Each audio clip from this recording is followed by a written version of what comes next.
Excuse me, everyone. Excuse me. Hello? Hello? We're going to have a problem with the fire department if we have folks standing in this meeting. So we have additional seating downstairs in room A. You can hear the meeting, and if you choose to speak in the meeting, please let the person that's managing the area there know that you want to speak, and then you'll be able to come up and make comments. Thank you. Give us a few more minutes. We're going to get started probably another less than 10 minutes, okay?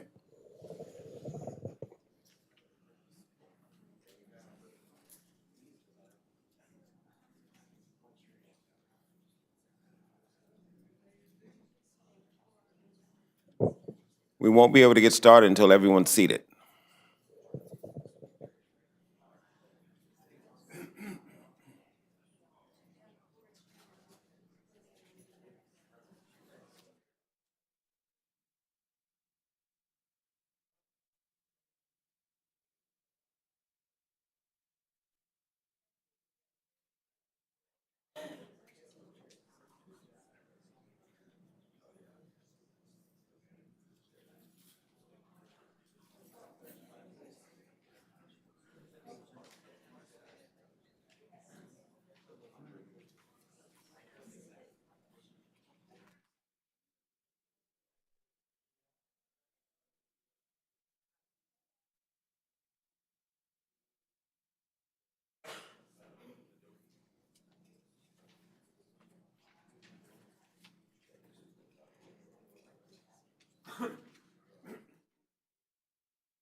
All right, folks, we're 7 minutes over, and I don't want to run too late tonight. So let's go ahead and get started, okay? We're going to stand for the pledge, please. Face the flag. Commissioner Shaw Williams is going to lead us in the pledge. Right hand over your heart, ready, begin.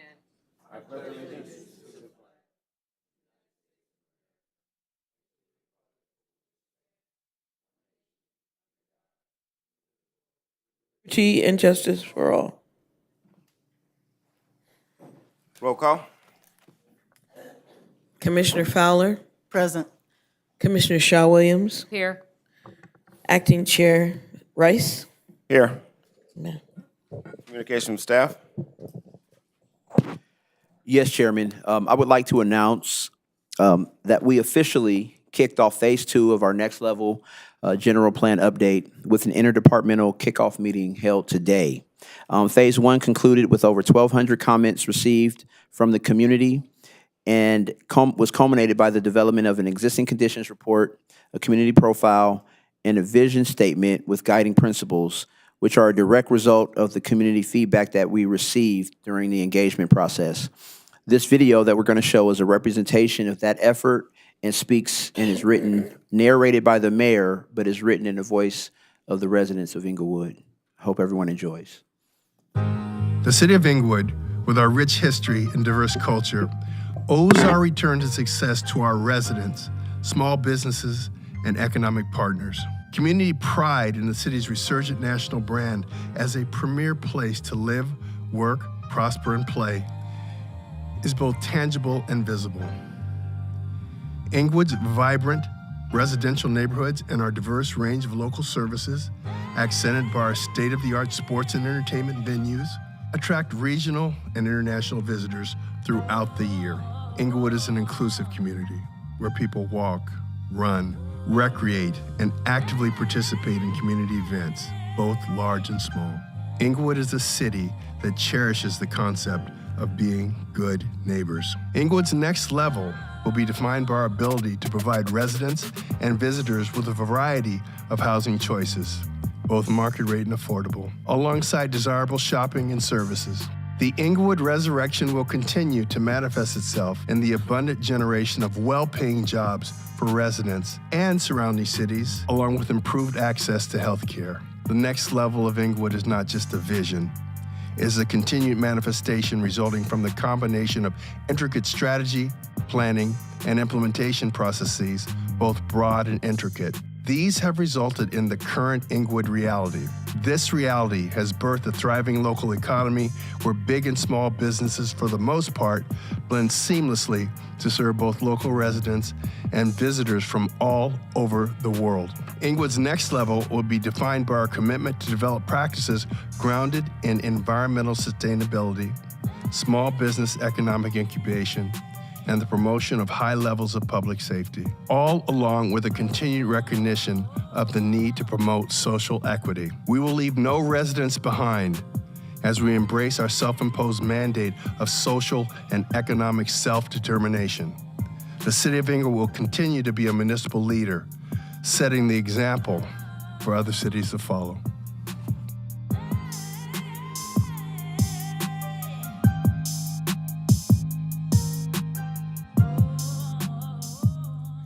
And that was a video representation of our general plan's vision statement. And we are excited to invite the community to go to our website, nextlevelinglewood.com, and sign up to be a part of our mailing list so that you can participate and become active members in the process of our general plan update. Next up, Chairman, is that we received 2 letters of opposition for items 6B and 6C, both of which are provided for you on a dais. Copies have been made available at the public counter and at the public table, and then they have also been updated on our agenda online. And lastly, staff is requesting that item 6A be continued to the June 4th meeting. As acting chairman tonight, Rice has recused himself from this item, and it will need to be continued due to lack of quorum. And so that would need to be done by motion, right? And so that would need to be done by motion at that time. All right, and that concludes staff's presentation. Did we have clarity there? Was a motion required or no? There is a motion that is required. Oh, we won't have quorum, so we'll just continue. We'll just continue with no motion required. Okay, thank you. And last item, I apologize, is that items 6B and 6C, staff is requesting that they be presented together However, the actions associated with the request be made in separate motions and with a separate vote. Understood. Any other comments from staff? That officially concludes staff's presentation. Thank you very I mean, much. Comment. Okay, we're going to have public comment at this point. Anyone who wants to address the planning commission with reference to any items that are on the agenda but that are not public hearings, be it that you're here in the council chambers or you're downstairs in room A, you can come up at this time. Please line up behind the lectern there. Give us your name and where you're from. Good evening, honorable commissioners. My name is Mark Lieber. I am a professor at El Camino College, and I'm here just. You said Mark Lieber?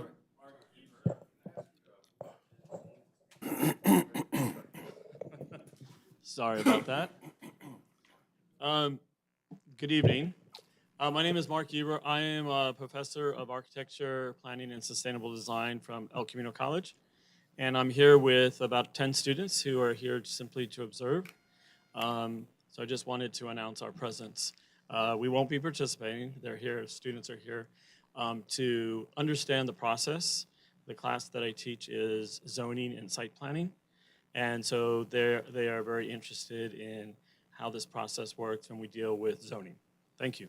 Welcome, thank you. Mark, can you spell your last name for me? Yes, Y-E-B as in boy, E-R. Thank you. Mark with a C. Thank you. Continue. You're next. Oh, sorry, didn't read the sign first. It says do not touch. She gotta get closer to the Good mic. evening, planning commissioners and those of you who've gathered today, and of course, Professor. Can I have your name first? Oh, I'm sorry, you called it out. I didn't realize. Diane Sombrano, Thank you so much. longtime resident of District 4. I am here for two purposes, later on to discuss the item on the public hearing. But first of all, because how opportune, I didn't know that we were going to have students here. The historical site that is often not considered important in the city of Inglewood will be having its annual barbecue on Sunday, June 8th. And of course, I'm here to invite each and every one of the residents of our community and anywhere else to Okay. come and discover how Is Inglewood that an became. item that's on the agenda? You said non-agenda, is that correct? No, items that are on the agenda but are not Items public that are on hearings. agenda. Well, in that case, let me go ahead and segue and let you know that one of the important things that used to be on the site that you're considering changing on items BC was the original. I think you're talking about items that are public hearing now. Yes. And we can't talk about, you can talk about any items on the agenda that are not public hearings. Okay. At the end of the meeting, if you want to discuss All right. things. You yeah. got it. Or there'll be a time when that item comes up when you will have an opportunity to discuss it. Anyone else? Going once, going twice. Opportunity gone. Okay, we're gonna move on to the first public hearing, item 6A, please. Chairman, minutes first. June 7th. Oh, I'm sorry. Let me scratch that. I had lots of questions about that one, too. So we move on to 6B. Approval of the minutes. Chairman, we have to approve the minutes. Item number 5. Oh, you're right. A motion to approve the minutes from April 2nd, 2025. A motion to approve the minutes for April 2nd, 2025. Second. First and second, call for the vote. Commissioner Fowler, Aye. Commissioner Shaw Williams, Aye. Acting Chair Rice, Aye. Now we'll move on to item 6B, please. Item 6B, a public hearing to consider an application by Alchemy Planning Plus Land Use for zone change number 23-00002, ZC 23-00002 to allow a zone change of 2 parcels from MU-1 Mixed Use 1 to M1 Light Manufacturing, and a portion of 3 parcels from M1 Light Manufacturing to MU-1 Mixed Use 1. The zone change request encompasses 3.99 acres, address consisting of 200 through 308 East Beach Avenue. No specific development application has been submitted associated with the zone change request.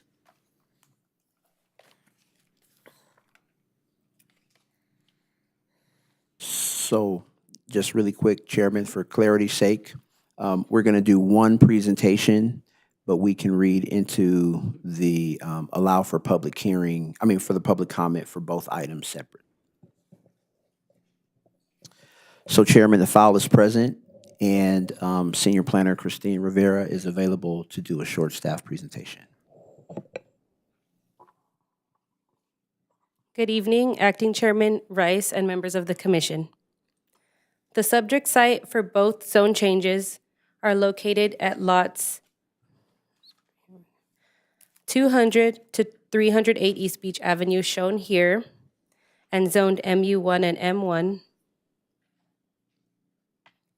and lots 326 to 366 East Beach Avenue, and 333 to 375 La Colina Drive, shown here, and zoned M1 and R2.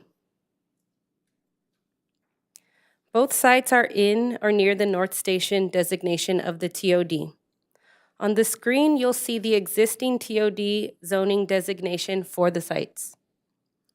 The black and white dotted outline represents the entire site for the zone change. So this is 200 to 308 East Beach and 333 Beach and La Colina as well. The yellow outline represents the Donley Farm site. The orange outline represents the vacant lots that are proposed for development.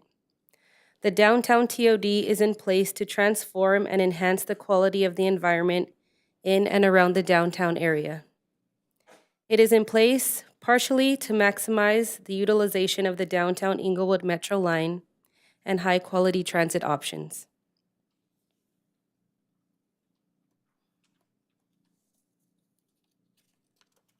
This is the proposed zoning. And then I'm going to change it once more. This is an aerial view of the Donley Farm site. Part of the reason for the zone change request is to bring an existing legal non-conforming industrial use back into compliance. The Donley Farm site was M1 light manufacturing, but with the adoption of the 2016 TOD, it changed to MU1, making it legal non-conforming. Changing it back to M1 would allow the business to expand. The other portion of the site towards the east is proposed to be MU1 zoning to allow for a mixed-use development. I'm going to go back to the proposed zoning, and you'll see the bright blue area would be proposed zoning for Donley Farms to change it back to M1 light manufacturing, and then the red would be the MU1 zoning designation. There are 4 zone change findings in place that the Planning Commission must make and that the project must meet. These findings have been thought through, discussed, and met based on the project details. Findings include, number 1, consistency with the general plan and applicable designations. Both properties are ideally suited for the MU1 designation due to being located immediately adjacent to the Metro K line. Extending the MU1 zone eastward supports the city's long-term vision for a vibrant, walkable, and transit-connected urban environment. Returning 2 parcels to M1, the Donley Farm site, supports the expansion of an existing legal non-conforming industrial use, bringing it into compliance with the general plan and supporting continued economic activity. The second finding is appropriateness of the site for the proposed zoning. The sites are appropriate for the zone change because they are located immediately adjacent to the Metro K line. This offers a strategic opportunity to implement the TOD framework by concentrating housing density near transit infrastructure. MU1 was established to promote this type of development of walkable, sustainable communities that leverage transit accessibility. Finding 3, no special privilege granted. The zone change request adheres to the city's standard public review and entitlement processes. Any future development must comply with the MU1 and M1 zoning regulations. The proposed zone change aligns the zoning map with existing planning policies rather than offering an exception or variance. And number 4, no detriment to the community or establishment of unique standards. The zone change supports established community planning goals by facilitating development patterns envisioned in the general plan and the TOD. The zone change and future development will foster cohesive urban design and promote equitable access to TOD housing consistent with citywide efforts to address the housing crisis. The return of 2 parcels to M1 supports the continued industrial use with appropriate mitigation and does not conflict with community welfare.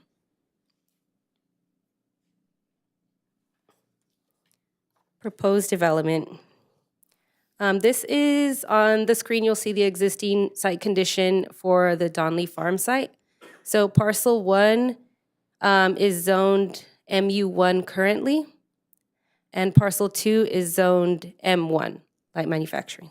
So the zone change for 200 to 308 East Beach Avenue would change 2 parcels from MU1 to M1 and change a portion of 3 parcels from M1 to MU1.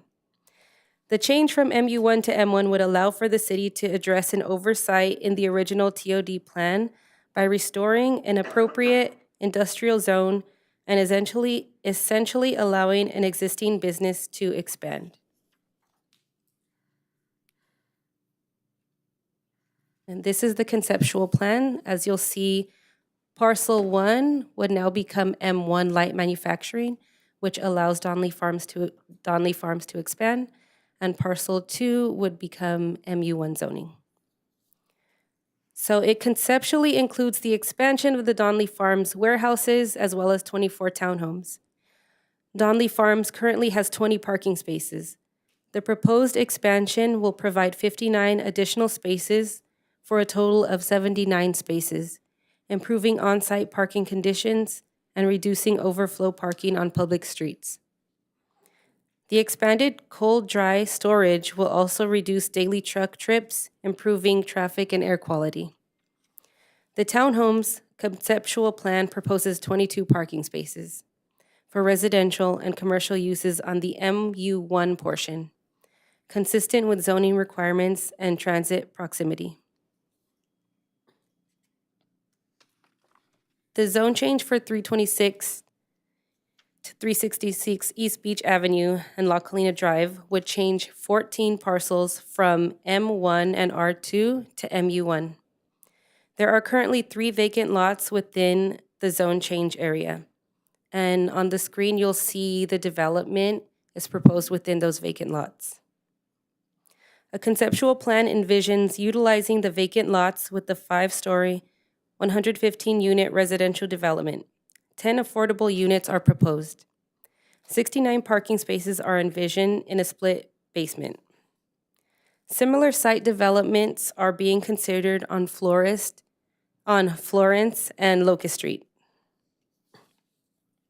The zone change that is before you is proof of work that the developers have done with city staff and with feedback from residents and constituents of past iterations of the project.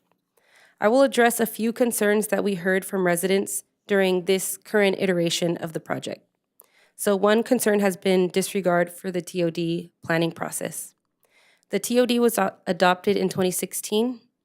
Research and stakeholder participation began a few years before, so essentially the TOD is based on community feedback that is more than 10 years old. Since the adoption, there have been significant changes to state law, including Senate bills to curtail the housing crisis.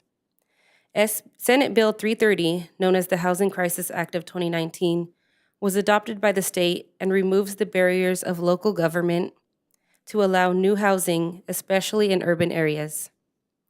The California Density Bonus Law is another law that would allow a 50% density bonus when a development provides a significant number of affordable units.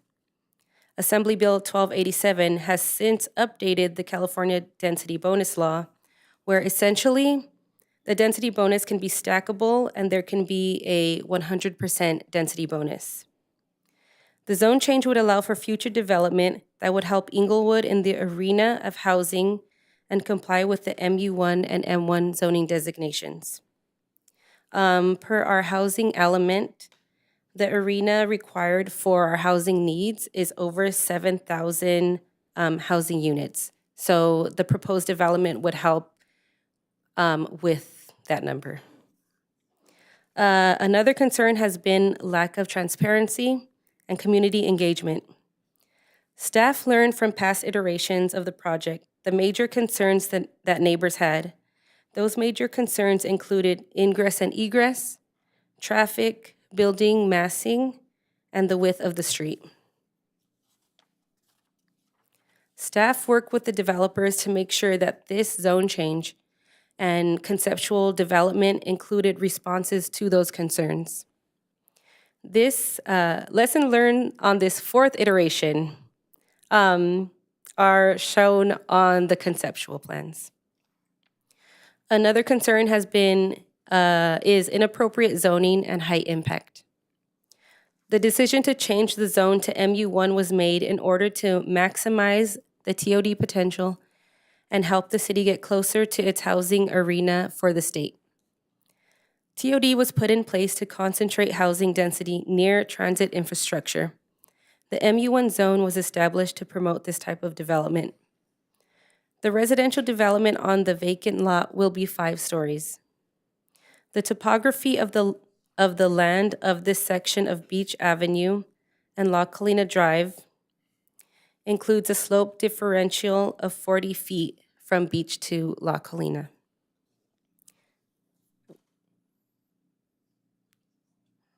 Here is a section showing the conceptual plan for the 5-story residential development.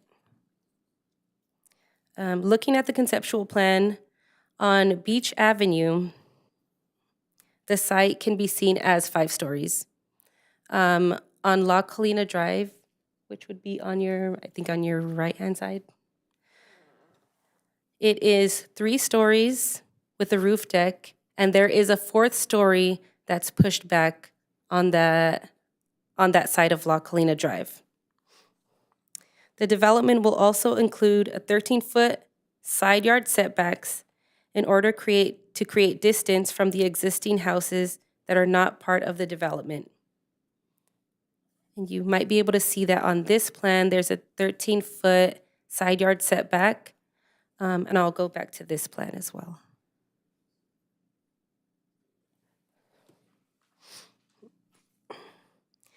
It may seem that the conceptual development looms over the adjacent buildings, but that is because of the topography and the slope on Beach and La Colina.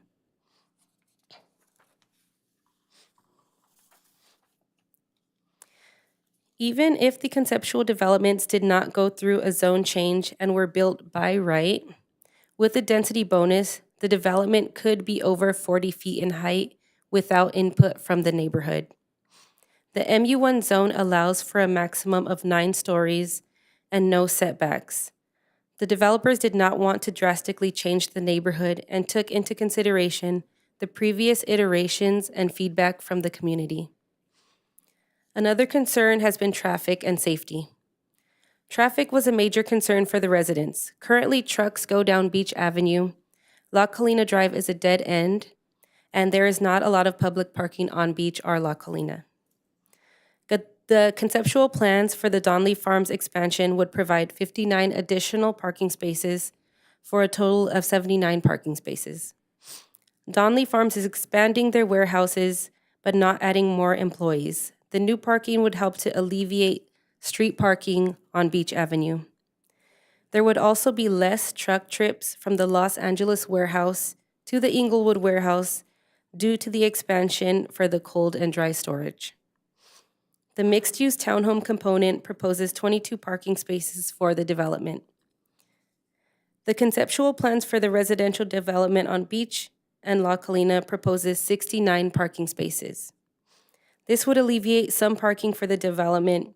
It may also cater to residents that do not have cars and need to live near transit.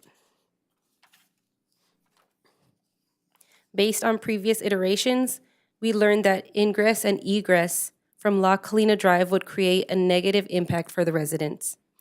The developers revised their conceptual plans to show ingress and egress for parking on Beach Avenue only. The development would include a turnaround for the LA County Fire Department, but no vehicular access into the residential development from La Colina Drive. Beach Avenue is 40 feet in width. Per the city's right-of-way master plan, Beach Avenue must be 50 feet in width. We've received confirmation from Public Works that a 5-foot dedication must be made on Beach Avenue for the developments.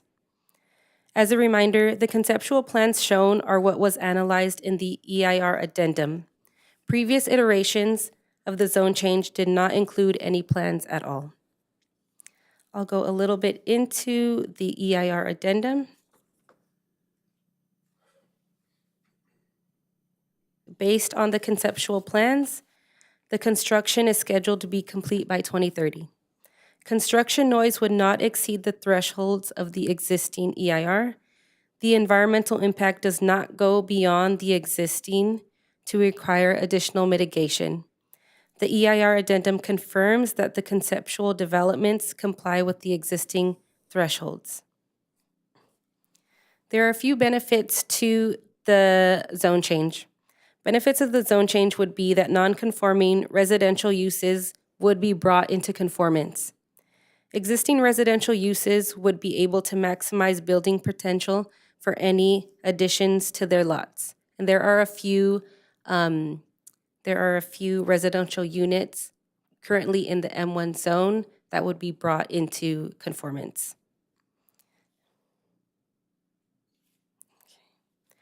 As conditioned, the proposed project will serve as an enhancement to its neighborhood setting, will fully comply with the general plan and TOD. The proposed project is consistent with the general plan by promoting the maintenance, rehabilitation, and modernization of the city's housing stock.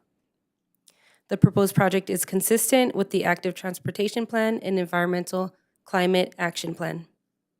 If the Planning Commission approves the request, the zone change will go to the City Council for approval. If approved by the City Council, the applicant must submit for design review, which would come back to Planning Commission for review and approval.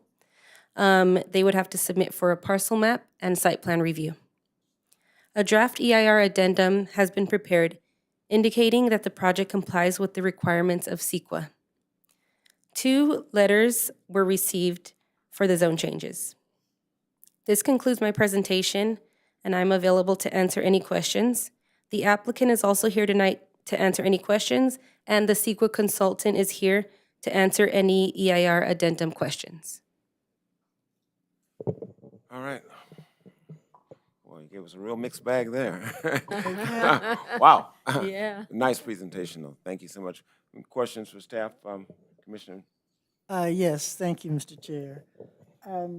Yeah, that's a lot to take in, but I did take notes.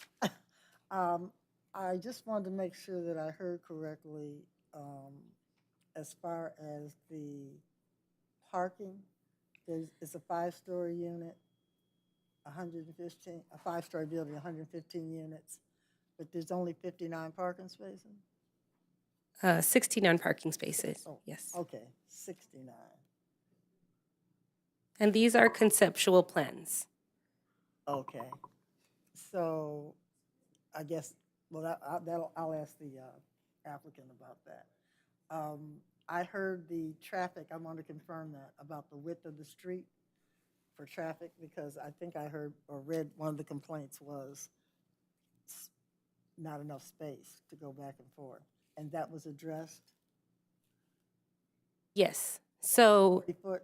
yes, so the street is 40 feet in width, but the city's right-of-way master plan, the street, Beach Avenue, must be 50 feet in width.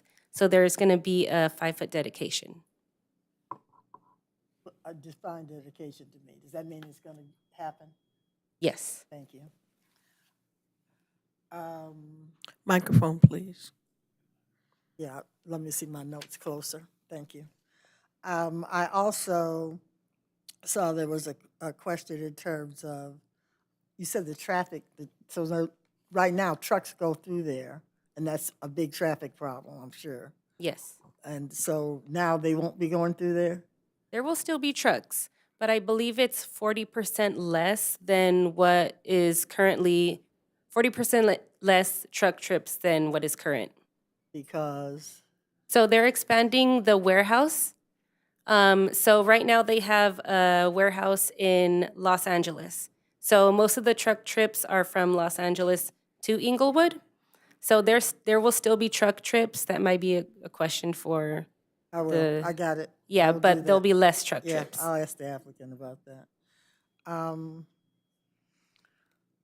Okay, and so some of these questions and concerns that the community had were probably, I don't see it in the letter, I don't want to make an assumption, but because the laws have changed, these things are now appropriate. I'm familiar with SB 330. I just left Sacramento yesterday.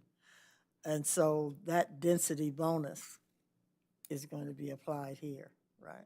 Because you're right, it could be taller and it could be more, yeah. Okay, I just want to make sure I understood you correctly. Thank you, that's all for you. Thank you so much. Shaw Williams? Great presentation. Yes, so you're saying that it could have been 9 stories, but the developers took in consideration the residents in the neighborhood and decided to go with 5, is that correct? Yes, so in the MU1 zone, it can be a maximum of 9 stories, 116 feet. But through past iterations, this being the 4th time they're coming to the Planning Commission, they knew that this 5 stories would probably be the maximum of what they should do in the neighborhood. And you also addressed that it was going to improve the traffic in that area as well as parking? Is that correct? Based on, for the Donley Farm site, because they would be adding more parking with the expansion. So it would alleviate some parking that's happening on the streets from employees. Will residents be able to use any of that parking, additional parking that's coming in? That would just be for Donley Farms Just for them. employees. Okay, I'll save my other questions for the applicant. Thank you. Okay, I just wanted to make sure, I'm gonna go over the same thing. It sounds like you said more than 9 stories could potentially by right be built here. 9 stories, 106 or 116 Oh, feet. 116 feet, Mhm. 9 stories. Yeah. Okay, and the additional they're gonna have additional parking at Donnelly Farms, but no additional employees. How do you guarantee that, something like that? I can't guarantee that. How many additional parking spaces? 59? Yeah, you said that. Additional spaces, right? Yes, so right now there's 20, and they will be adding 59 parking spaces. And then they're doing townhomes on that same lot. Yes. Right? And how many townhomes? 24 townhomes, based on the conceptual plans. Okay. And then the parcel 2, how many residences? So the 5-story development? 5-story. So 115 units and parking, Yes. 69 spaces. Okay. And that's by right because we can't regulate any parking as a result of AB 2097. Right. Right. Okay, really had a hand dealt here. Just a couple of quick points of clarification. The expansion of the cold dry storage for the Donnelly Farm site would allow them to consolidate their uses from the downtown area, downtown Los Angeles location to Inglewood. That's what, right now, they have to, once they're packaging their food, and I'm sure they can speak to their operations better than I could, but I'm gonna give it a college try. They, right now, are shipping their products, once it's completed, down to their downtown location and vice versa, and bringing things back. And so their ability now to provide this additional storage area would reduce the number of truck trips that are generated on a day-to-day basis from downtown to Los Angeles, from downtown to Inglewood, and Inglewood to downtown. And so the numbers right now, conservatively, are about 40%, could be more, right? Depending on what their operations model, their business operation model looks like at the completion of the construction. But that's what the EIR kind of, the addendum evaluated. And so one other point of note is that in the previous iterations of this zone change, and I'm speaking specifically to the beach and La Colina site, there were not any plans conceptually presented to the public and the commission, right? And so the concern was that there would, at some point in time, once the zone change was approved, that there would be a bait and switch, right? Now, we were detailing kind of what they were conceptualizing, but there was no visual representation to demonstrate that. And so, as a part of the city's effort to be transparent with the community and allow them to see what is possible, we required the applicant in this iteration to provide us with some conceptual plans. Now, that's what was reviewed and analyzed in the EIR addendum. It should also be noted that that environmental document, what was conceived from a development standpoint throughout the downtown TOD, was analyzed in the original programmatic EIR. There were over 6,000 units that were thought to be potentially developed in the downtown TOD area. We're well below that threshold right now, right? But we wanted to confirm with the EIR addendum that with the construction of these new projects, that it would not exceed the threshold that would require additional mitigation. So these projects are still required to meet the mitigation measures that were set forth by the original EIR. And we knew at that time that traffic was an issue. We knew at that time that, you know, there were going to be some other requirements that the city were going to implement to help to mitigate that, right? The dedication, which now provides 5 additional feet on the development side of the property, which will aid in providing additional on-street parking while not obstructing kind of an already kind of a bottleneck. I think there's a bottleneck at Edgewood and Beach, and right, and so now we're kind of the expansion of that street would kind of help to allow traffic flow to move a little bit better in that area. It's not perfect, right? But we're also in this generation shift right now, philosophically, where we're trying to promote active transit usage, right, while still being a car-dependent community. At some point, we have to flip the switch and begin to put in programming and develop projects that encourage the type of transit ridership that we're looking to, that was intended with the adoption of our TOD. So just wanted to provide a little bit of backbone to an amazing presentation that Christine had given, but hope that provides a little bit more substance and clarity. Yes, it was, and I think what happens, we're voting primarily here for a zoning change. Right. However, now, I mean, we kind of got what we asked for. We have a rendering of a proposed development. However, the applicants aren't locked into this particular development going this direction. But Based on what we're Well, they will have to return. So 2 things. They will have to return to this body for the design review approval once the final version of those plans are applied for or submitted to the city, right? And then second is that if they elect to substantially deviate from what it was analyzed in the EIR addendum, then it would trigger and it would invalidate the addendum and trigger additional environmental review, right? And so while the result may not change, right? That's additional time, that's additional cost, right? And that's, there's just added time to this already pretty intensive process. So our vote today is an entitlement for what's in this package. Well, Not for the not for the development of. No. But something of this level, what of yes this magnitude. right, and what you're essentially doing is you're now allowing the developer you're paving the way for that to happen, right? Without your recommendation to city council, it can't. Mr. Chair. Yes. So I just wanted to clarify then, because one of the things that supposedly was helping the traffic was that it's beach only for to go in and out, right? Right.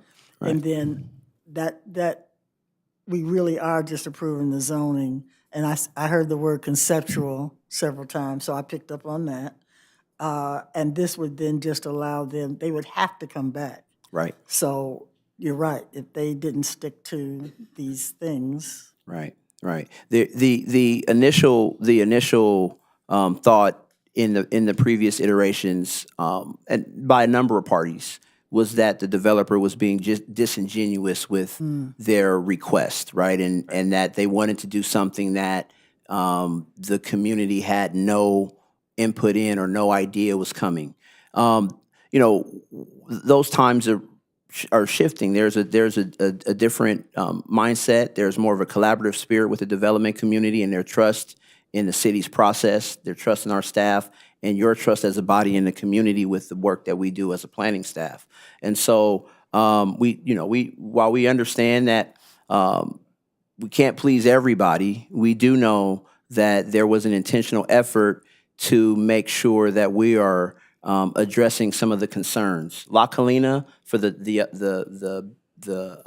La Colina site is a very small street, and there were some discussion about having an ingress and egress on La Colina.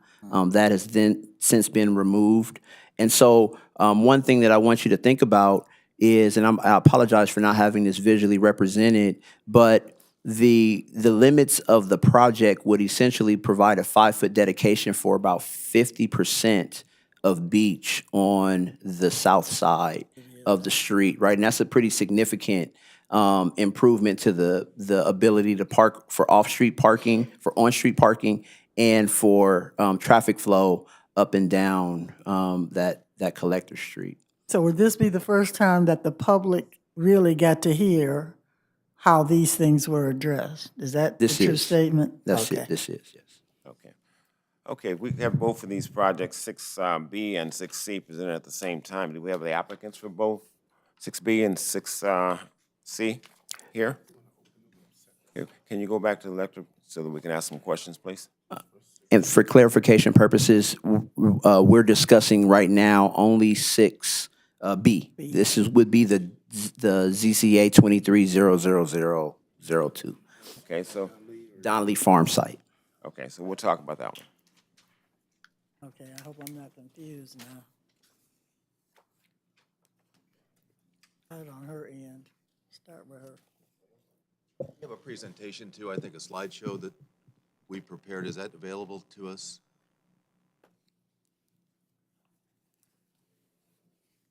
Okay, we're gonna watch your presentation. You have it, Christine?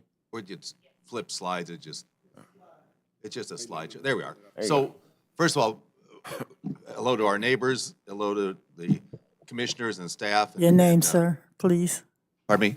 Your name? Your name? I'm sorry, Donald Goodman, Donnelly Farms. Thank you. Sure. So I hope, check my eyes here, see if I can read that too at the same time. It's right There we are, there. thank you. So, just to introduce myself, I bought the property 42 years ago where we currently are, and have been there for 42 years, been neighbors, many of them are here. I know we have some of our employees here, but we're family-owned and operated in Inglewood, After 2 years of being in Marina Del Rey, I moved to Inglewood and saw it as a city with a future. I didn't think it would be this good of a future, to tell you the truth, but we're glad it is. And we, if you could flip to the next slide, we kind of tell you a little bit of what we do over there. As I mentioned, we're family-owned, headquartered and manufactured over 40 years. We produce right in that factory, and I don't know if some of you have maybe been in the office, not in the factory, but we produce burgers and tacos and meals that are really enjoyed nationwide by various retailers, which I think I'll show you in the next slide. Yeah, we sell to Trader Joe's and Costco and Sam's, Target, Walmart, Albertsons, and maybe we hope to be good, quiet neighbors that does all this stuff and are proud of what we do. So we want to expand, and I'll get into that in a minute and the reason why. And the staff presented a good presentation. Our impact with Inglewood, as I say, we're proud to be here. We provide over 250 quality local jobs. We supply healthy meals not only to those retailers that you saw, but school districts all around this area, Inglewood School District, LA School District, and all across the country. We are involved in regular community events. The annual turkey giveaway, I hate to break the bad news, but Snoop Dogg hands them out. We're the ones that supply all the turkeys. So, I like Snoop Dogg, though. We also provide scholarships for students in Inglewood and have done so for the last several years. So we love this community. We like it even more now as it's such a thriving, great area. So next slide, if you don't mind. Just some areas of engagement that we're in. We're involved with the Rams, and Maxine Waters recognized us, presented us with a Congressional Certificate of Special Award there. We are involved in philanthropy, the turkey giveaway I mentioned. We also did the meals that were all supplied during the pandemic. We were the largest producer across the country of those meals too. So little facts that you may not know. And next slide, is that maybe the last one there? Oh, and then we're going to actually have some of our employees that are local residents of Inglewood want to speak if that's possible. And I don't know when that's appropriate to do so, but rather than me talk about that, we'll let them speak when the appropriate time is. Thank you very much. Is it good for them to come up and speak now, or is that? No, just hold on one moment. Sure. We may have some questions. Sure. Questions for you, okay? Okay, Mr. Fowler? Yes, I think now that I realize the entire process, I'll withhold any comments for later. I think I'm clear on the commitment and what's going on. And since you would be coming back, I'm a little, feel better about it. Sure. Commissioner Shaw-Williams? How many employees do you have? There's about 250.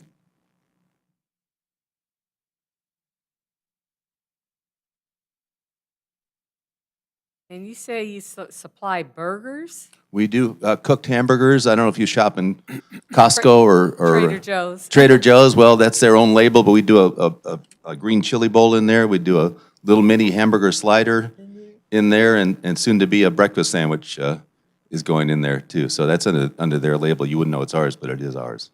Wow, until you showed the slide, I did recognize who you guys were because I helped with the turkey giveaway too. Okay, yes, yeah, Thank you for that. you bet. No further questions. Thanks. Okay, no further questions for you from myself either. We have anyone who wants to speak who's for or against this project? You did. You guys can come back. You can line up with the lectern there so you can speak.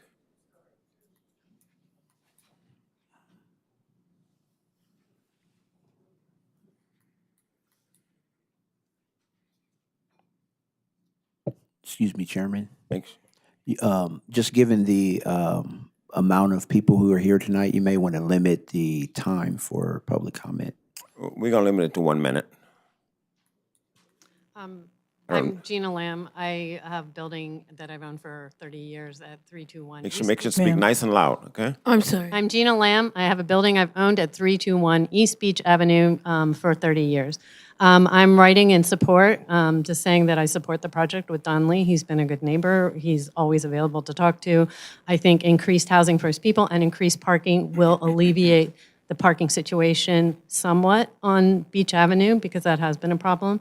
So I'm happy to hear that, and I'm happy to hear that there will be some reduced trucks. But it's not just Don Lee trucks on our street. So, but I'm just going to say that I'm in support of this project for housing, especially for his employees. That's fantastic. Okay, thank you. Anyone else?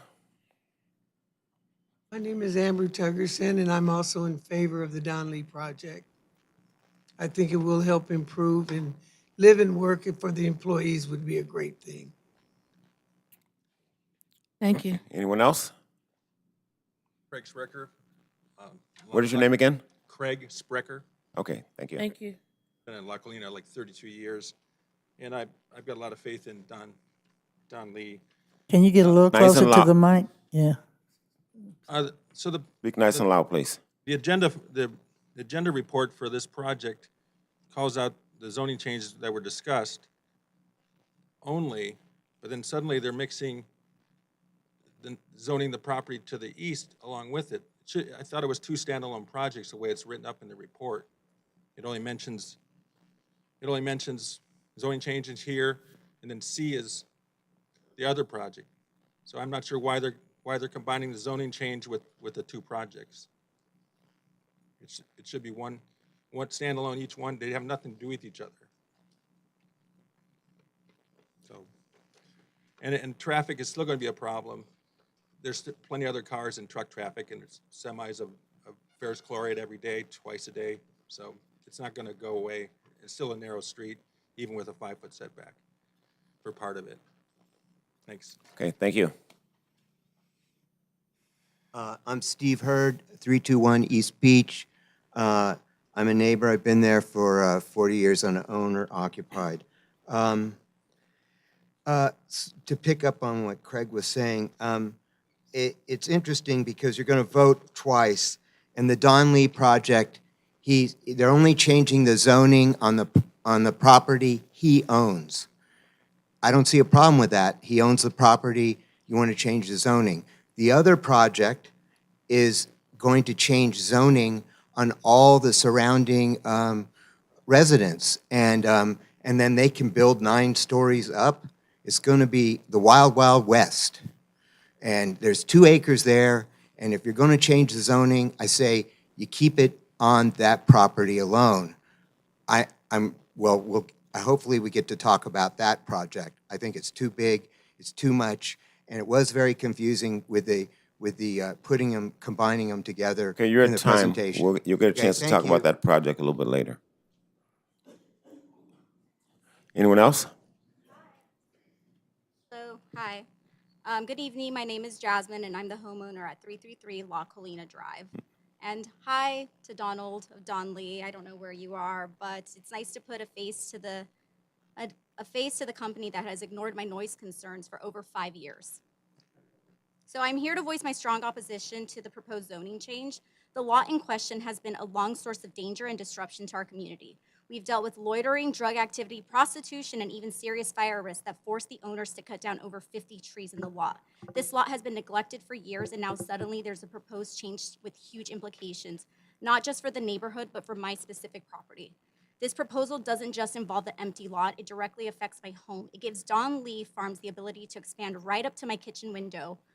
So where is all the new parking gonna go? Because cars already park near my house and make noise at all hours, and it echoes because we live on a hill. And now we're talking about construction through 2030, that 5+ years of dust, trucks, blocked streets, and safety risks for what? Okay, you're at time. Thank you very much. Okay, well, just so you know, it's a bad idea. Yes, sir. Sure. My name's Clark Farrar. I own Farrar Grinding Company across the street. from All right, the, nice and loud, Clark. Pardon me? Okay, Closer to the mic, please. okay. Can I touch the mic? Oh, thank you. Bring it up. There you go. I won't break the rules there. Anyway, Don Lee is I think they're a good neighbor. I have a problem on the beach with their, mostly those big trucks. I have a big problem, which they could easily solve, I think. But Don Lee's an excellent neighbor, and I think they're good for the community. But we need to do something about those trucks. When they have semis going both ways, and the street's not narrow, not wide enough for trucks going both ways. Plus, they park their trucks on beach. Where you're talking about parking these cars, they park trucks now. And I don't know if the driver's just sleeping there or what they're doing, but when the trucks are not in their yard, they're parking on beach and they're taking it up. And when they're going both ways, it's really scary. There's no sidewalks on beach, no sidewalks. So pedestrians, even their employees, have to walk in the street where the trucks are. And so it's a public safety thing, but I think they can fix that. That's not the big issue. But I just wanted to say that. Thank you, sir. Okay, you're welcome. Hello, sir. My name is Brian. I live on 381 La Colina. I just had a question on the claim of 40% reduction in semi-truck. I work in technology and data science, but making a claim like that, 40% without any sort of, was there, how did you get that number? How did you get 40%? Like that doesn't make any sense to me. Was that actually estimate based on, this projection cannot be relied upon as a fact. The potential for persistent truck traffic combined with new residential density raises serious concerns about the safety, noise, and emergency excess. This project should not be proceed without clear enforceable measures by the city to limit industrial traffic on this shared use corridor. A safety hazard, we live on La Colina Drive. Yes, the turnaround was mentioned on the actual property for the fire, for the firemen, but I would like to hear more about the 50-foot, which I believe, is the next item. But yeah, I'm just questioning that claim of 40% reduction and how they could potentially prove that as a more objective data point instead of subjective Thank data. you. My name is Diane Sombrano, and I want to thank Mr. Lee for bringing out that obvious truth that you have been supporting our community that we sometimes give other persons credit for doing. And I also want to thank you, Mr. Lee, for being, if my memory serves me, you're like the 5th largest or maybe 4th largest employer in the city. Is that correct?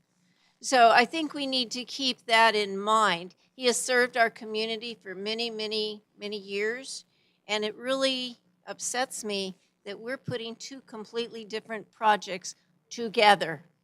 That is very unfair to Mr. Lee because they are not related. And that's unfortunate, and I'm sorry that that happened. But thank you, Mr. Lee, for your many years of commitment to our community. Anyone else? Is that okay if I hold on to it? All right. Well, I guess everyone knows that Don Lee is a great person, right? We all agree? All right, good. Hey, good evening, Commissioners. My name's Salvador George, and I'm a representative with the Western States Regional Council of Carpenters. I speak for union carpenters and for non-union workers who often stay silent out of fear, especially due to immigration status. Earlier, we heard about good-paying jobs and not leaving residents behind, and that's what's at stake with the project. Inglewood carpenters built the SoFi Stadium, the Intuit Dome, the K-Line, projects that paid fair wages and kept workers safe. But when there's no labor standards, we see exploitation. We found workers living in unfinished buildings with no water, no heat, including one father with 2 kids. One of them had to head to school from the job site. This project will create profit, but will it create opportunity? I urge this commission to add labor standards as a condition of approval. Your time. Thank you, sir. Thank you.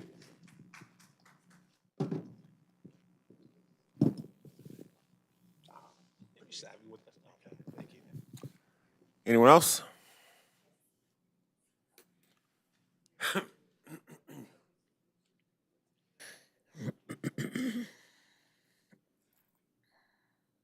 Good evening. My name is Monica Rojas, and I have had the privilege of working for Donley Farms for over 20 years. And I want to apologize to you if you have reached out to Donley Farms and nobody has responded to you. Please address the dais, please. I'm sorry? Please address the dais. Oh, not I'm sorry. anyone. Thank you. We care for our community. We listen, we respond. I have neighbors here that have communicated to me. There was a hairnet outside, just as an example, because we wear PPEs at our facility. And Mr. Goodman makes sure that our staff, our team, myself, We ensure that we maintain our property clean. Over the years, I have witnessed the positive impact that our company has done in the neighborhood. I have heard comments. Can you hear me? 10 I more have seconds. heard comments from our neighbors indicating that they actually feel safer because we're a 24. So the facility's never empty. There's always someone on site. And if anything, I've only heard positive comments. So I invite, You're at time, please. Okay, sorry, thank you.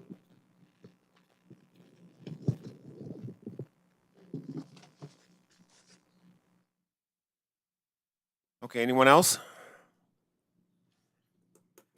Hearing none? No one in room A? Everyone came up? Okay. Hearing none, seeing none. That's it. Any further questions? Any further questions from the dais? No, sir. Any further questions? No, sir. No, sir? Okay. Questions? No. Okay. Do we have a motion on this project? Find it. Wait, I gotta find it. It's a 6B, right? 6B. Okay, I move that the Planning Commission affirm the categorical exemption EACE 2025038. Wrong one. Wrong one. Yeah, B. Oh, wrong page. Pardon me. I move that the Planning Commission approve and affirm the addendum to the EIR 2016-44 and adopt the resolution approving ZC, the recommendation. It doesn't say that here, but okay. ZC 23-00002. Second. Okay, we have a motion, we have it second. Call for the vote. Commissioner Fowler, Aye. Commissioner Shaw Williams, Aye. Acting Chair Rice. Aye. Okay, we have that portion of the project approved.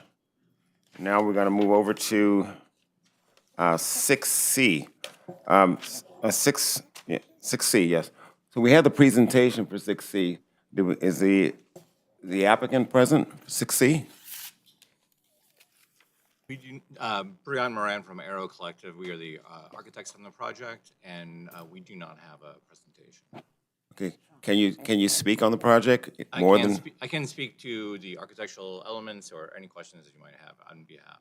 Please do so. Yes. Can you tell us anything about the architecture before we ask any questions of you? You should call it, right? Other than what's been presented already? Yeah, I mean, I think staff did a wonderful job kind of explaining Chairman, do you want the conceptual secretary to drawings. announce item? The conceptual drawings. This project right now has been, for years, been kind of back and forth. But Hold on 1 second. yes. Want me to read? Yes, please. All right. Item 6C. A public hearing to consider an application by East Beach Inglewood LLC for zone change number 23-00003, ZCA 23-00003, to allow a zone change of 14 parcels from M1 light manufacturing and R2 limited multiple family residential to MU-1 mixed use 1. The zone change request encompasses 2.93 acres with addresses 326 to 366 East Beach Avenue and 333 through 375 La Colina Drive. There is no specific development application associated with the zone change request. Thank you very much. Okay, so we've had the presentation from Christine on this project, so we're going to continue with the applicant and any questions we may have of the applicant on this project. your parcel probably has the most questions. So if we have questions from the dais here, I want you to hear those. And then we'll hear from members of the community and questions they may have, okay? Shall we? Fowler? Thank you. I think I wanted to hear his position on the project, his description of the project. It's really just zoning is all we're doing, right? Correct, correct. I mean, as what was analyzed in the EIR was a 115-unit building. What was analyzed in the EIR was a 115-unit building with 69 parking stalls, but you're correct that this is really a hearing about changing the zoning from the existing to the mixed-use one.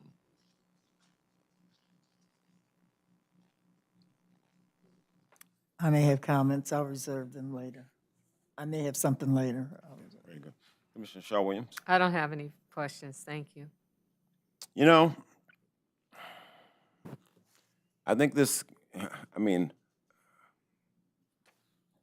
a stakeholder in District 2, so this means a lot to me. And I think what happens, we have this state that's potentially created an entitlement that would be far more challenging for us to endure than what's being proposed here. So I think it's kind of we have a decision to take the lesser of two evils. And right now, it looks as if the applicant is doing what they should do as opposed to what they can do. And that's to be commended. They're taking the community into consideration because before they came with this project kind of blind and they could have basically done anything. And now at least they're putting something on the table and saying, hey, this is what we're proposing to do. And we can work together as a community and a dais to try and hold them to that. At this point, I don't have any more questions for you. But if we have members of the community who have questions and want to talk about this project, please go back. You can ask. You can go back and, whoa, hold on 1 second. Any questions that you have you want to ask, you're going to ask from the lectern and back. Can you walk to the back and address the dais, please? Well, I'm just confused why the zone change includes other properties that aren't owned by the applicant. And last month, there was, I saw the map, and they were going to change the zones to residents, but this time they added 3 more on La Cleana. These are residents that are not, they're privately owned, and they're going to be changed for this project to M1, whatever, especially. I was wondering if the applicant asked this, or how that happened. Clock, please. Okay, thank you for your question. Anyone else?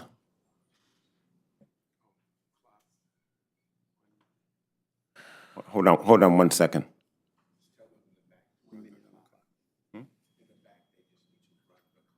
Oh, okay, he's telling. Can you guys give me a clock, please? 1 minute? I have a question. It was said earlier that. Hold on 1 second. Okay. Stand close to the mic and try not to touch it if you can. So earlier it was said that concessions were made from previous comments. This project was seen before by the public, and specifically, you know, there's sections through the building, they cherry-picked the one on top of the hill instead of the one, like, there's nothing on the east side which has the tallest elevations. It would show the true size next to the existing homes. Likewise, the existing homes are way out of scale and moved as far away as possible from the building. So it's inaccurate, and it's on purpose. It's not an accident. That doesn't happen by accident. If you look in the photographs, you see the real houses. So that was never addressed. And public parking was always a huge concern. And I don't, putting in 69 parking stalls for 115 units makes no sense. That's nuts. It's going to kill the neighborhood. Okay, you're at time. Thanks. Thank you. Anyone else? Comments?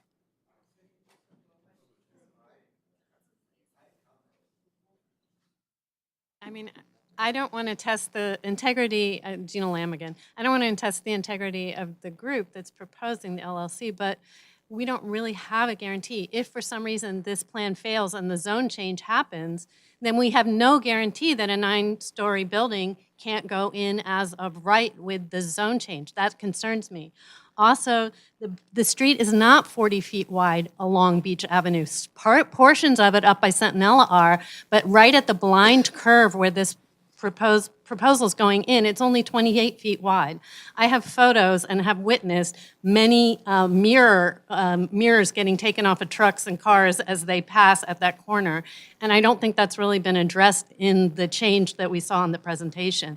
So there's a lot of concerns about this, and I just feel like we feel unsure, and if there was more communication with the developers and what their plan is, but we just want to guarantee that it's not going to change, you know, from the proposal that is being put forward. Okay, thank you. Anyone else? Good evening, Commissioners. It's Salvador George again from the Carpenters Union. So a couple of things I want to bring up to the community. Number one, once the zone is changed, the LLC can simply say, hey, now it's worth a lot of money, let's sell it to another developer, and they're going to build whatever they want because they can build by right. So if anyone says that they're going to limit it to those 5 stories, it's probably not going to happen. What can be done here today is that it can be approved with conditions. One of those conditions could be limit the height. So the second condition can be labor standards. The people that are going to build this project should be paid fairly. They should be able to go home safely at the end of the day. There's nothing keeping you off from doing that here today.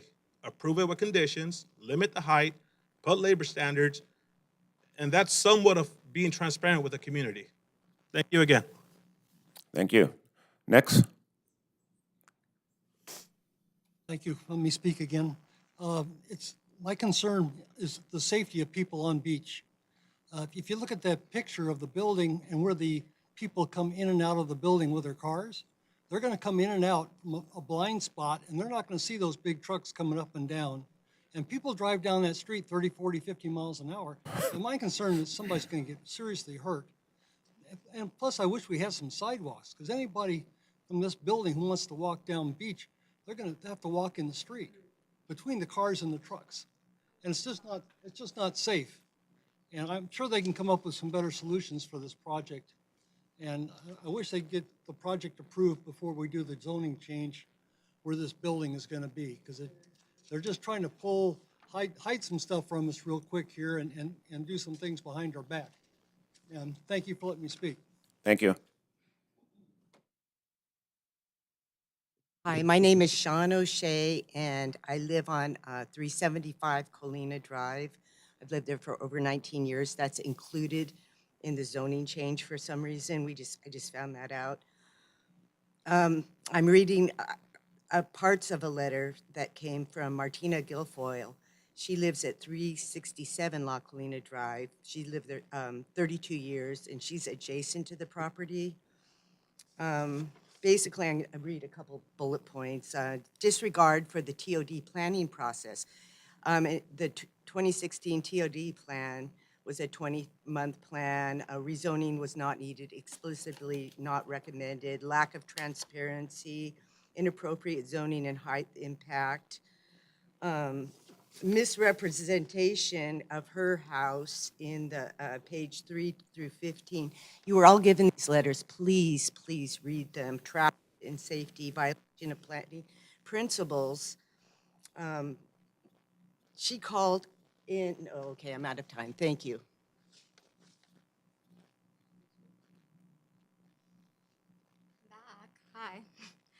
Hi.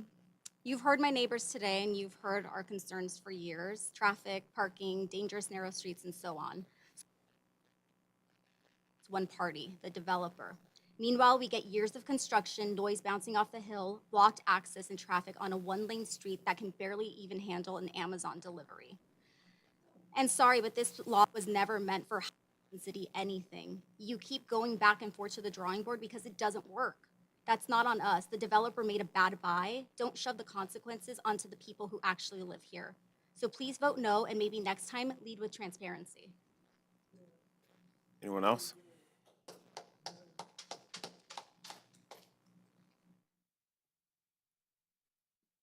My name is Tajuri Newson. I'm 26 years old, and today I come down here to talk to y'all because I'm frustrated.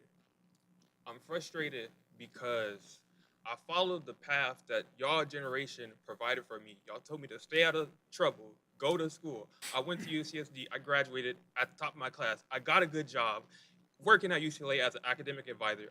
And I cannot afford the city that I was born and raised in because we're in the housing crisis, no matter if y'all recognize it or not. Y'all mentioned earlier that we need 7,000 units of housing, and this is only a step in that direction, and y'all still want to block it. And then y'all get mad or y'all get angry when people like us move to Houston, Ohio, or Florida because we can't afford the city we were born in. And this is just rezoning, and y'all want to block that? I'm done. Thank you. Anyone else? Commissioners, I think you have seen in the past how people get their little zoning approved and then they go on and do something that they shouldn't. Then we go back and we correct the zoning for their needs. As someone very clearly pointed out, this is one developer who will be impacting long-term residents.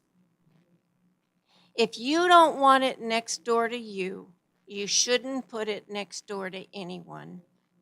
And the bottom line is when we come up with these transit ideas and think that everybody's going to get on them, you're seriously mistaken. I'm not. No, I'd go somewhere where I can find a horse first.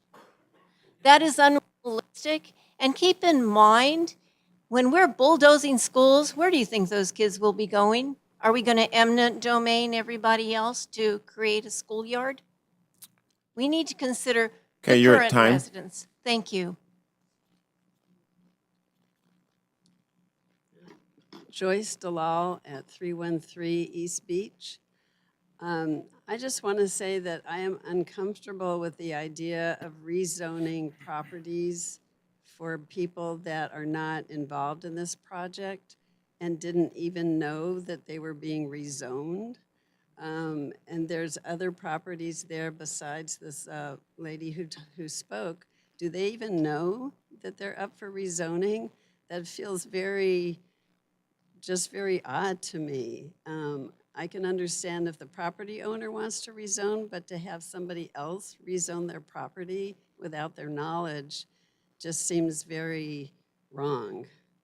And I also just want to say that there are other trucks on the street besides Don Lee. My neighbor has lots of trucks. My driveway is blocked all the time, and it is a very narrow street. As my neighbor told you, You're at only time, ma'am. 28 feet. Thank you so much. Anyone else? Okay, that's it. Yep, go right ahead.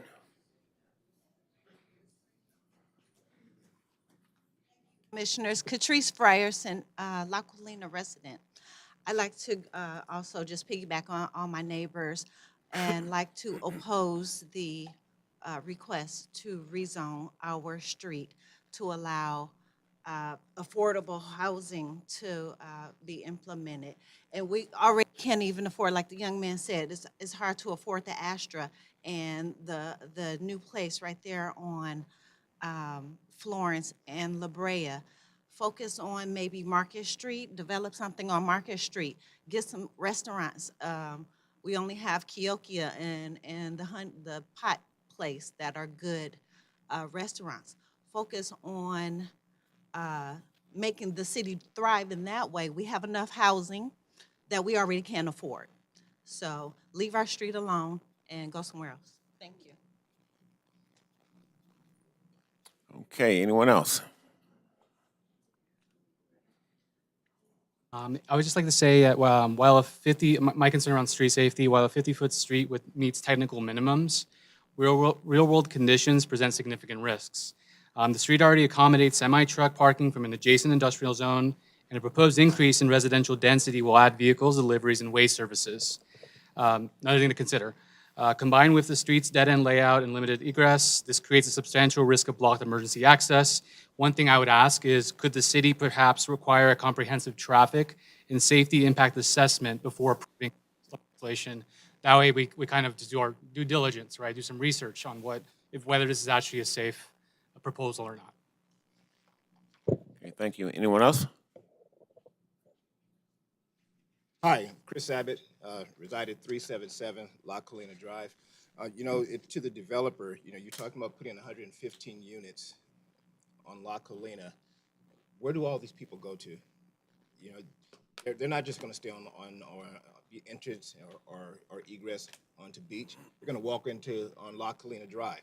Where does the overflow go? Where's the safety? We have families here. We have children. Look at my neighbor with Ryan, who has a 1-year-old. I have 2 new grandbabies that are 18 months and other children. So you're talking about now increasing, the traffic, but also the safety factor now. And these families who've been here for years. And so, to the developer, I can understand it. However, at the end of the day, the plan doesn't make sense. It's 100. You're talking about 115 units and 69 parking spaces. Where do all these additional people go? It's going to come down the street where there's already congested parking and not enough space right now. So find another location. Okay, anyone else? Hi, everyone. Kevin Culligan at 333 La Colina. I think this is super deceptive. You come in here with 2 different zoning ideas, and there's no concrete plans. We haven't seen anything till right now. 69 parking spaces for 115 spots. That's saying there's 1 person per, right? But that's not what it's going to be. You're talking about over 200 people. Where are we going to put these people? Where are they going to? They're going to try to park on the streets. It doesn't make any sense. I mean, this is unbelievable. You have homes from 1920, and you're going to put up these high rises. It makes absolutely no sense. And that's not to say they're not just going to put up a 9-story building. They're just coming up with this deceitful plan to say, oh, it's 5 stories, and it's not going to impact the community. Well, it's going to impact everyone. Thank you. Okay, anyone else?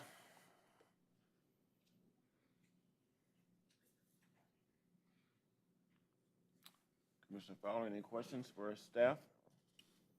Comments? Yes, thank you, Mr. Chair. I think staff should address some of the comments that were made, perhaps it wasn't clear, that this is just a zoning, and that, because I heard a comment that, well, it doesn't mean it won't go to 9 feet, but that the public gets to come back whenever they come. I think that the process perhaps would help them to understand. So before us is the zone change. And basically, the 5 stories that you're seeing now on the conceptual plans were analyzed in the EIR addendum. So if the developers were to come back and try to do a 9-story building, they would have to go through the EIR addendum is now void for that project. They would have to come back for a more environmental review on, the change of the development. So I know that was one of the big major concerns. All property owners received notice of the zone change. That was the other one, thank you. So I think all property owners within 500 feet received notice of the zone change. And I believe the change for the whole site to MU1 is for the cohesiveness of the zone around the TOD plan. And then perhaps I'll just make this comment. It was a little disturbing to hear this, but one comment was about prostitution. So make sure, I know it doesn't impact this, but I guess the police report for the area. would probably be good for the other if they come back. And then to the owners or the developers, labor standards, you might want to think about that when you come back, if you come back. Commissioner Shaw Williams? I have no further comments or questions. Well, folks, we're in a perplexing and very difficult place. I don't know how many of you have researched AB 2097, state law that says we can't regulate any parking for commercial residential units. And we can't require any parking if it's within 1 mile of major transit. So having 65 parking spaces for 100 and some odd units, 69. it could be zero for 100 and some odd units. Yeah, it could be. We're in a tough space. The applicant can potentially come in and build a 9-story unit. I think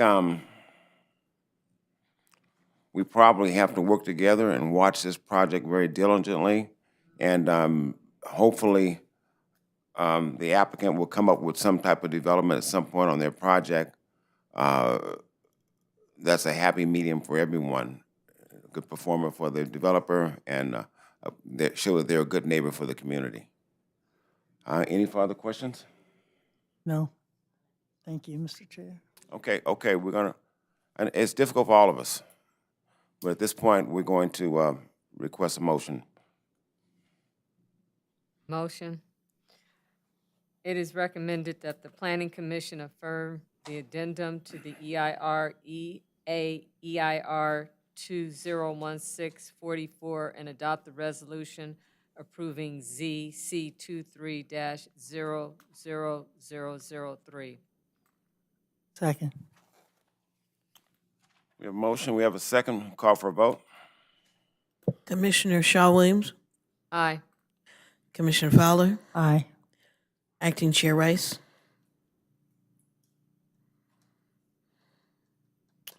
Aye.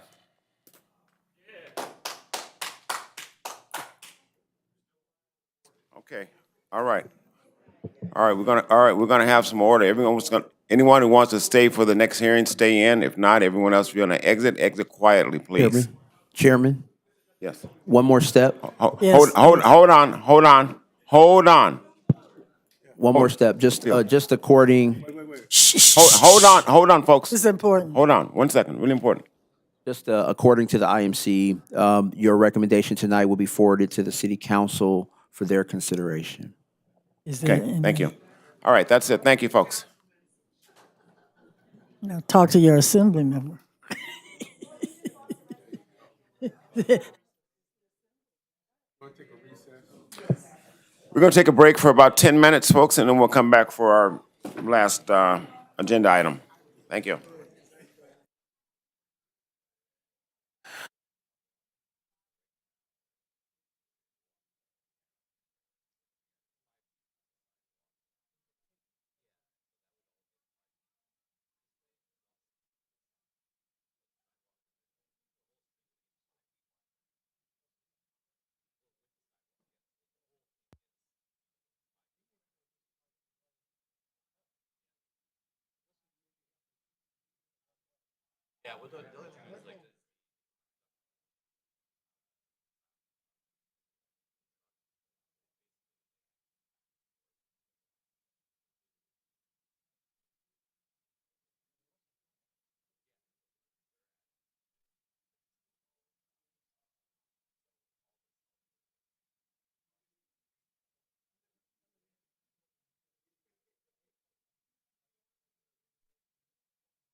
We're sitting all day.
Okay, folks, welcome back, welcome back. We are now going to, what's this project, 6D? Ma'am. A public hearing to consider an application by Plymouth Inglewood Development LLC for special use permit number 25-00009, SUP 25-00009, to amend the amenity area and architectural treatments approved under a planned assembly development, PAD, SP 2018-008, on an R3/P1 multiple family residential automobile parking zone property located at 113 through 133 West Plymouth Street. Chairman, the file is present and notice has been given in a time and form as required by law. Planner Sean May is present to do a short staff presentation.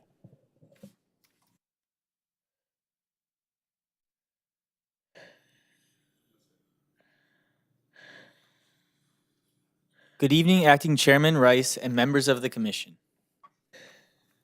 The subject site for this amendment to a special use permit is located at 113 West Plymouth Street and is zoned R3P1, or multiple family residential and automobile parking. The property is located on the east side of North Eucalyptus Avenue between Centinela Avenue and West Plymouth Street. The property is surrounded by commercial and residential uses to the north, south, and east. There is a residential use located to the west of this property. This project has been in front of the Planning Commission and received approval for preliminary and final planned assembly development and vesting tract map in 2020. The applicant is requesting amendments to the following: the amenity area, exterior architectural treatments, landscaping, and visitor parking. Under the revised plans, there are no changes proposed to the site design previously approved. The project was approved to contain 20 single-family townhome-style dwellings with individual lots ranging from 940 square feet to 3,465 square feet. The proposed dwellings are 3-bedroom and 3.5-bathroom units ranging from 1,673 to 1,746 square feet with heights between 30 and 35 feet.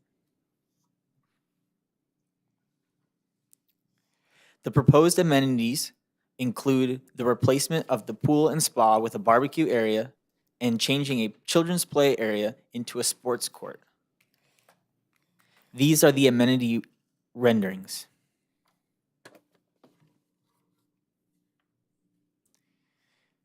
The applicant previously proposed a facade containing primarily of ribbed metal siding with a zinc gray finish. The siding extends across all 3 floors and was accented by white PVC paneling and a warm cherry-finished wood siding. The design also included metal overhangs over all entries and balcony areas. The applicant proposes replacing the ribbed metal siding with a smooth white and gray stucco finish. The metal overhang remains on the street facade, but is removed from the rear facade, as seen on the bottom picture. The rear facades are now proposed to be entirely composed of white and gray stucco. There is also a soffit attached to the facade above each unit's garage entrance. The applicant has also added wing walls to the front of the units to provide screening for the new location of the electrical meters.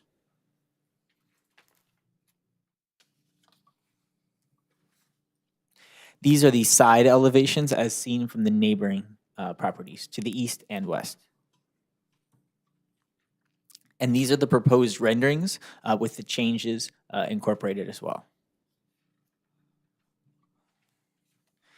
The existing landscaping plan provides a wide variety of trees throughout the property, including blue Italian cypress, African sumac, and Australian willow.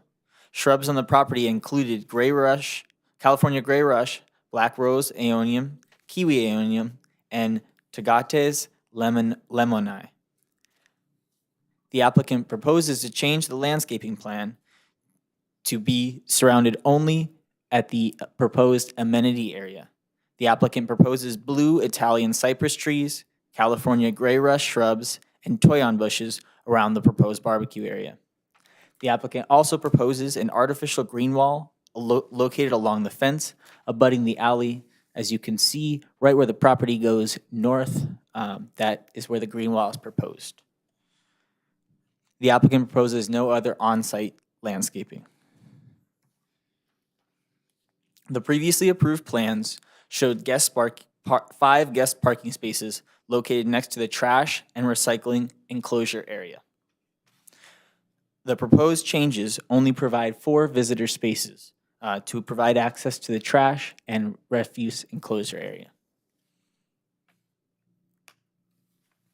Also, there is bicycle parking that has been added in place of the previous visitor space. As conditioned, the proposed project will serve as an enhancement to its neighborhood setting and will be compatible with the surrounding area. The project is consistent with the goals of the city's housing element and general plan designation. The proposed amendment complies with the mitigated negative declaration per the requirements of the California Environmental Quality Act. This concludes my presentation, and I'm available to answer any questions the commission might have. The applicant is also here tonight to answer any questions. Mr. Fowler? Thank you, Mr. Chair. So these amendments what generated these amendments? What did it start? So previously, this was approved under a final PAD.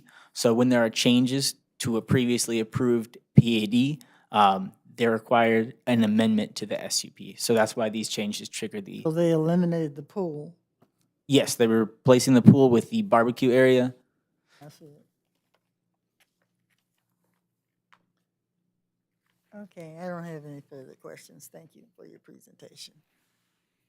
Mr. Shaw Williams? No questions at this time. Thank you. Okay, so the major change was the pool was eliminated, and then we had some landscaping and bicycle racks and parking. Right? Yes. Okay. All right, no further questions from staff. Is the applicant here?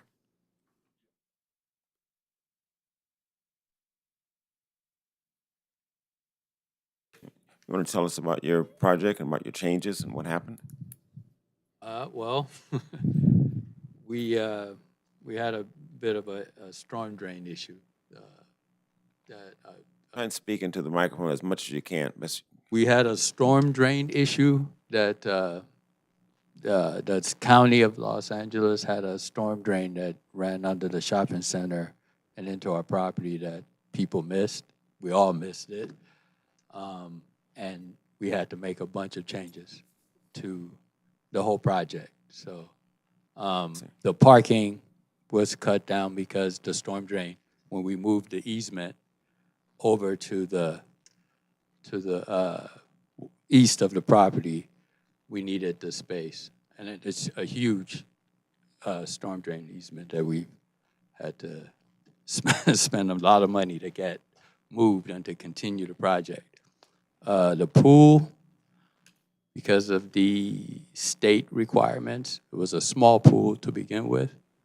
And with the limitations, the new limitations on the lot, we elected to change the pool into a nice barbecue area with a bar. And so, and you know, with television and all that people can gather. And it was more of a safety issue.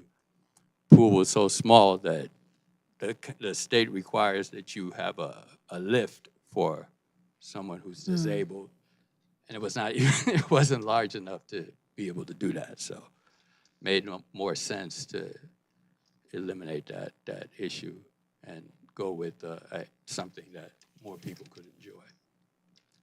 I mean, other than that, you know, budget issues. We're trying to make sure we get the project done.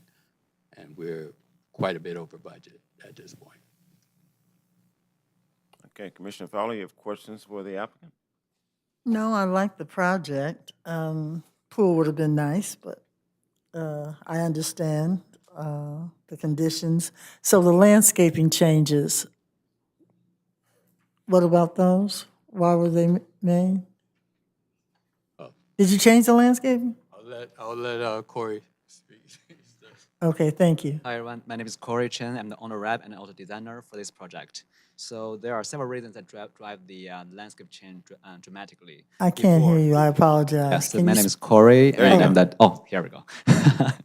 My name is Corey Chen. I'm the owner rep designer for this project. I can answer the question about the landscape changes. Before, we have a pretty large landscape design, and currently the structure for the common deck and the landscape was designed to be placed at the common deck on the ground level.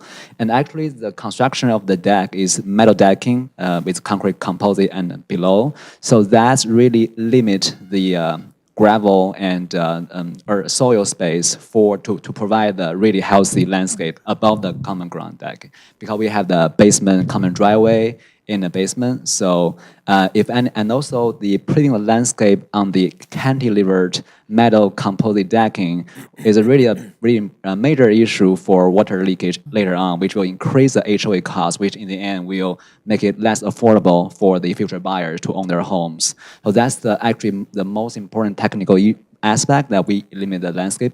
And the other thing is that if we put 20 units in this small lots here, and it's really congested and constrained, we try to assign the space the space to the firefighters and all the egress paths that code requires, instead of all these ornamental landscape. We're still trying to provide landscape around the barbecue area, so when people use it, they can feel the landscape around it. But for the other passageways, where we had the landscape before, it's actually really intrusion into our egress paths and also firefighters routing for the community. So that's why, for the safety reason and building code, we are relocating those landscape to be in surrounding the barbecue area, so we can have a better, healthier, and functional landscape for the residents to use.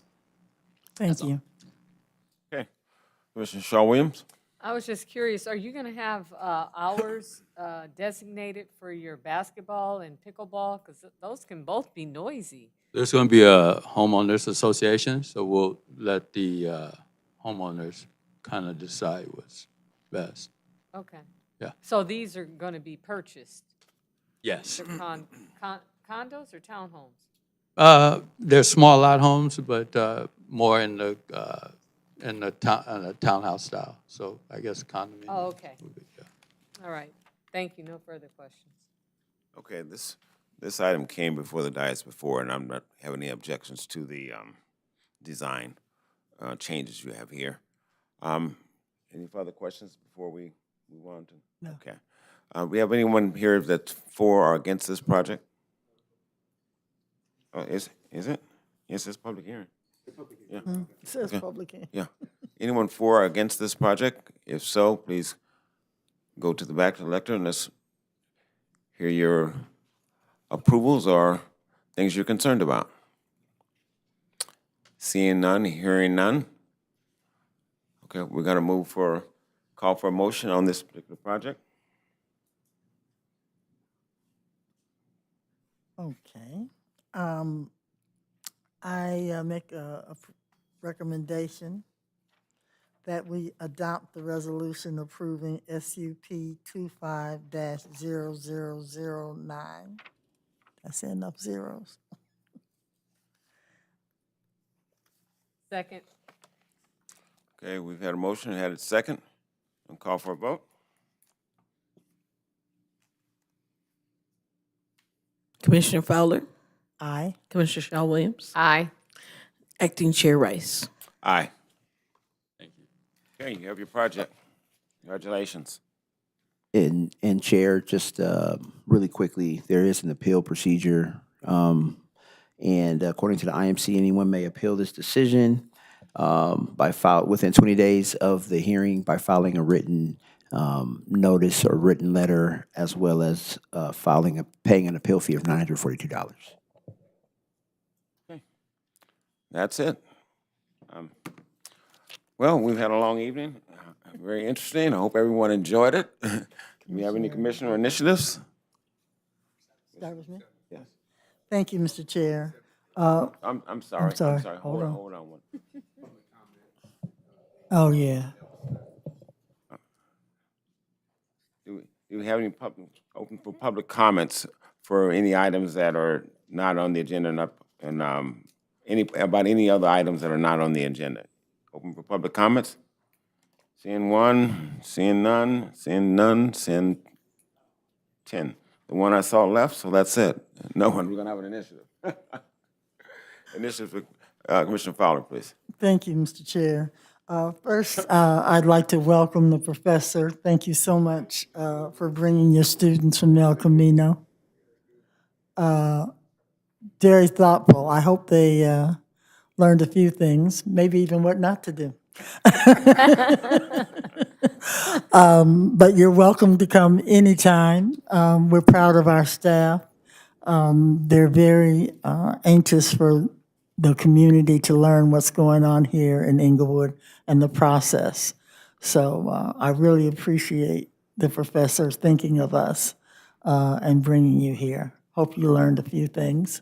And I saw your little discussion, so I'm sure there'll be more to be said. I want to remind everybody that it is, oh, I'm sorry. Christina left. Oh, there she is. Christina, you were not here to get your flowers on your promotion to senior planner. She was not here last meeting, and she has been promoted to senior planner. Well deserved, very well deserved. My notes are not necessarily in order. So it is Mental Health Awareness Month, so take care of yourselves and others. It's also Foster Care and Youth Awareness Month. And so Councilwoman Gray wanted me to remind everybody, wherever you can support, please do so. We're really concerned with everything that's going on, particularly at the federal level. What's going to happen with our youth, not only the foster care, but the homeless. And unfortunately, to report that those numbers are growing. So anything you can do, volunteer. I know you get credits for volunteering. Please do so. And with that, I will say have a safe Memorial Day. Mother's Day. Thank you. Oh yeah, how can I forget Mother's Day? Yeah, enjoy that too. Well, I had to leave something for you guys. All right, Commissioner Shaw Williams. Welcome, Professor and students. Thank you for attending our meeting tonight. And I hope you did learn a lot, and you guys will have a lot to discuss when you go back to school. Congratulations, Christina, on being promoted to senior planner.